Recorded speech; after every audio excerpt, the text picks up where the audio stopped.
today, the thing we want to talk about is a little bit about the data that's coming from the different systems and the consistency. And I'm actually going to pass the baton over here. I have a data expert on Amazon. This is someone who has been dealing with Amazon data since, before many Amazon sellers were born. So Brandon, tell us a little bit more about Amazon data and what you've seen over the years. You make me sound really old when you say it like that, but I don't know if I've been doing since before people were born. I've been looking at Amazon data for Seller Labs for over 10 years, though, and ingesting a lot of that data, putting it in our own databases and trying to make sense out of it. But one of the things I think is useful is to think about the data we see in Seller Central is like, where is it coming from and what's their purpose in showing it to you? Because there is actually opinions in a lot of those different screens. Like some of them are made to demonstrate financial accuracy, and some of them are made to show you like just general trends and stuff like that. So it kind of helps to understand on Amazon side where the data is coming from and maybe how it got there. Got it. And so over time, as that data is kind of formed and fashioned and moved, you've seen different reports released via the API. You've seen different reports via the UX UI. So that's the programmatic way, the API, and the front end platform that they're actually showing you in Seller Central. Are you seeing Amazon? Are they constantly trying to give you the best data? What's been your opinion on how they handle it? Amazon is different than most other systems that we talk with. In most other systems, if you're talking about a Shopify or somebody, like there is one source of truth and it's the accuracy. It's accurate. And no matter how you look at it, the numbers still add up and it doesn't matter. Like there's one database or one system that tells you the truth. And Amazon is very much not that way. If you think about how Amazon is structured from a corporate standpoint and from a team standpoint, like they have this concept of 2-person teams and one team doesn't know what the other person's doing. And so like their data is fragmented and skewed and segmented in all these different ways. And it's kind of a byproduct of how their organization is run as well. So there is, from a seller's perspective, there is no source of this is the accurate source of all orders, for example, that have ever been placed on the platform. So what you're saying is, the left hand doesn't necessarily know what the right hand is doing. And that is part of Amazon's competitive advantage, right? They're constantly trying to innovate and innovate and grow and change. And some of that has really served Jeff Bezos. And we've seen some cool things with that, but here's a byproduct, right? That the left hand doesn't know what the right hand is doing. And so, this team over here doesn't realize they've messed up the data from over here, is what you're saying. And a lot of times it's good enough, right? So it's good enough to demonstrate what they need. So there's no need to go back and figure it out. We'll point out an example, I think, today that shows pretty clearly what's going on with that. But stuff changes, legal things happen, orders are deleted, canceled, returns, whatever. One of these screens, one of the data from one of these might have been taken at one point and then later changed. So what is true? It kind of varies depending on who you're talking to. And in Amazon terms, like what screen you're looking at. So I want to take, I'm actually going right to you, Jordan. So Jordan, I want your take on this as an Amazon seller. So one, I want to know, how many years have you been selling? If you were to just throw out a rough number of units that you've sold in the entirety of everything that's there, I wonder if you even have that number in the back of your mind. Like what are we talking here? How experienced a seller are you, and what have you seen when it comes to this Amazon data? Yeah, so I've been selling on Amazon since 2009. So this is before FBA. This is before Amazon advertising. Man, it used to be so easy to create an Amazon account. You throw it up there and it was easy to calculate your money, right? It's like, oh, here's the Amazon fee. Here's my cost of goods sold. I'm going to sell it at this price. I know I make money. Margins were much healthier back then. Obviously, competition's good for the economy, but sometimes it's hard on us as sellers. So since 2009, I've probably sold, I would guess, close to 10 million units in that time. So a lot of inventory. Every year it's progressing so quickly, right? Like crazy quickly. And it's like margins are slimmer than ever. Amazon advertising came out and so many people started diving into it because they were told, hey, you got to advertise. They didn't know what they were doing. So they were just throwing stupid amounts of money at Amazon advertising. And it made it really hard for people who did know what they were doing to compete. And so before you know it, you went from 30-40% profit margins to like some people were losing money on inventory and they didn't even know it. And so, I mean, our standard profit margin right now is probably about anywhere from 7 to 10%, depending on the SKU. That's after Amazon advertising and everything. And so profit margins aren't what they used to be. The numbers, in my opinion, are more important than ever. And, back in the day, if Amazon's data had a discrepancy of 2 or 3%, it wasn't a big deal. Well, when your profit margins are 7%, 2 or 3% is a big deal. And 2 or 3% is 50% of your profit margin. It's a huge deal, right? And so the data, needing the data to be accurate, in my opinion, is more important than ever, because we are dealing with such a competitive industry, and margins are competitive, and you have to know your numbers. If you don't know your numbers, you're not going to last long. So Jordan, have you seen discrepancy? Like you've looked at 2 different places in Seller Central and you've seen that. So we have an example we're going to share today. Jordan, in the past, I mean, this has been something you've seen as well. Yeah. I mean, tons of discrepancies. Occasionally Amazon will come out with a new report, right? So you pull the new report and you're like, that doesn't look right. And you compare it to another report and you're like, hey, look, these 2 reports from Amazon are 5% different. Like, these numbers should be the same, but they're not.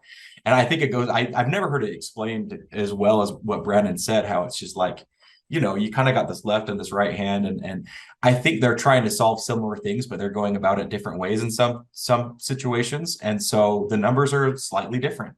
Yeah. And so, yeah, I see discrepancies literally every day. Like, you pull reports, there's discrepancies. So most people have grown accustomed to being off, right? As long as we're in the ballpark. But that's kind of how we got to this conversation, is what 2% used to be acceptable, but 2% off now can be significant. So we want to make sure we're as accurate as possible. Beautiful. Yeah. So we're going to show an example, but the last thing I want to do is this across the board? And I want Alexi and Jordan to weigh in here. Across the board, like advertising reports, order reports, business by the traffic reports. What are we talking about, Alexi? What do you see? I'd say the most consistent thing is it consistently being off. I'd say is probably the best way to put it. I think it's even more sometimes when you pull an advertised report and the advertised sales are greater than the total sales during that time. That what I'd say is like the biggest inconsistency. And sometimes it's not, that much off, but your total sales have to be bigger than your ad sales in that same time period. But then when you add in, the attribution window and such with ads, then you get a much larger discrepancy than you would have thought. So if everything would look at the same window instead of 5 different 7-day, 14-day, 30-day, 60-day windows, I would think we'd have more consistency. But when you add in all those different windows, where is the consistency there? Yeah. Yeah. So Jordan, would you say it's outside of advertising as well? Yeah, definitely. So I've got 6 Amazon accounts, and a lot of the inconsistencies that we see are across the board, regardless of which Amazon account I'm in. Definitely, you go to your business reports within Seller Central, and those reports within business reports are usually pretty consistent one with another, because there are a lot of reports there.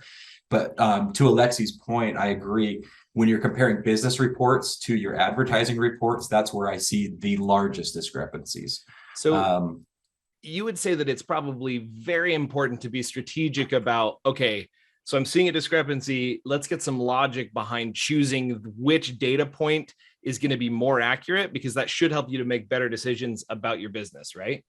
Absolutely. Yeah. Okay. Well, and I love that Alexi talked about the time frames, right? Like, advertising report has, a certain number of days you can pull reports. And it's like, I get so frustrated, because it's like, I want to look at my last year's numbers, but I can't in advertising. So I can't condense all the data that I want to condense and pull the year over year trends like I want to, because I'm limited on the advertising side, but not on the business report side.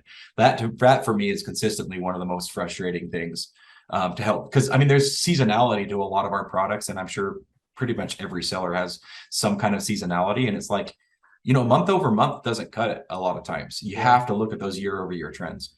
So Brandon, you've had people come to you with this problem over the years as you founded Seller Labs, and they were asking like, okay, what if we're going to take product data and store it for sellers, and we do that, by the way, anybody who's watching this, if you're on Seller Labs Pro, we store your data for you. So anything where Amazon drops off and loses that, we've got that for you. We've got your back.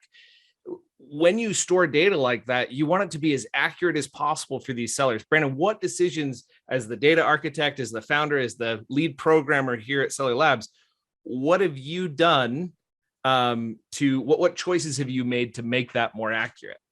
Well, we typically try to save as granular data as possible. So in some cases, and we're talking to some specifics here, like the Amazon business report section is very summarized data. So it's pulling in data generally from across your entire account and showing you like a chart by day or chart by month. So that's very granular data. It's been summarized up into very, very large data. So we typically try to save as granular data as possible so that we can really debug in there and get details. So for instance, we save from the business report section, we save the child traffic, the page detail traffic by child ASIN report, which is the most detailed one. We can drill into any particular child SKU or parent SKU and give you traffic for that one. And so we try to pull in the most granular data possible, and then we can aggregate it back up to give you those reports at the high level. Beautiful. So that granularity gives you more access and control and understanding of the data.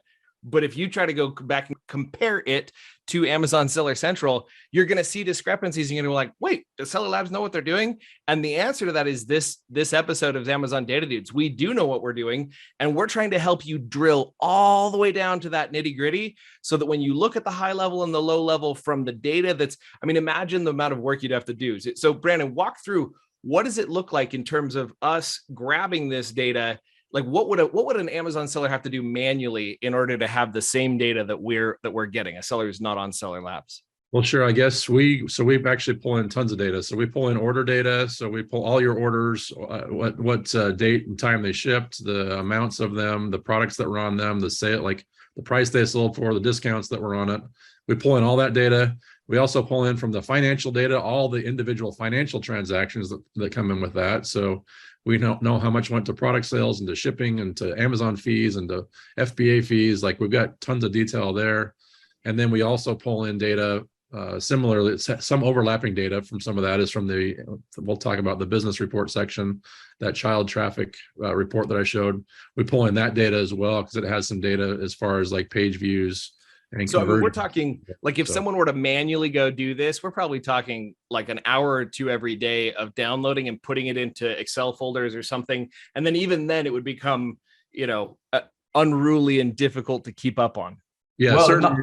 Yeah, certainly you can do all of it with Excel and folders on your disk, but we put it into a database that's much like structured and very easy to get at if you understand it. Well, like not only that, but like not only is it easier, but like there are reports and numbers you can look at now that literally you can't if you're just relying on Amazon. Like you're so limited on some of your historical data in Amazon, but with Seller Labs, you keep the historical data. And now I can look at advertising spend over a year. Like that to me is one of the big advantages, because it's automatically being captured, right? Like you're signed up, you're paying that monthly fee, and one of the things that's paying for is essentially an automated, totally automatic robot VA that's pulling in all this data, putting it into places where it's all sorted, and then we're being able to divulge that. And our new data warehouse product actually does some really cool stuff with that and combining and making that available in a Google Sheet or in Google Data Studio.